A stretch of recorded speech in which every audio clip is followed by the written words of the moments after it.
তো বড় একটা রিপোর্ট করলো, টাকা নিল, কিছু কইলো না যে রিপোর্টে কি পাইলো না পাইলো, কোনো ধারণাই ছিল না।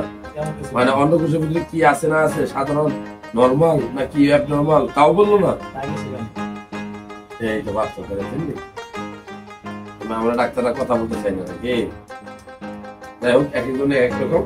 তবে তোমার অন্ডকোষের ভিতরে রক্ত রক্ত আমরা ভেরিকোসেলি বলি, যখন আমরা দাঁড়াই অন্ডকোষের যে ভেন গুলা থাকে, শিরা এগুলোর ভিতরে বাল্ব বা দরজা থাকে, সেগুলো নষ্ট হয়ে গেলে দাঁড়াই কাজ করলে একটু বড় হয়, আবার শরীরে আগের মতো হয়ে যায়।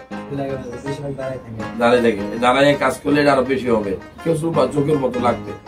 এই যে রোগটা, এটার নাম হলো ভেরিকোসেলি। যারা ভিডিও দেখলেন মনে রাখবেন যে আপনার অন্ডকোষ যদি কোনো কারণে বড় হয়, দাঁড়াই কাজ করলে চিনচিন করে ব্যথা করে, এবং আপনি যদি দেখেন যে হাত দিয়া কেঁচু বা দড়ি বা রশির মতো লাগে, তাহলে এটা ভেরিকোসেলি, অবহেলা করবেন না। কারণ ভেরিকোসেলি হলে আপনার কিন্তু বড় হইতে হতে একটা সময় অপারেশন লাগবে।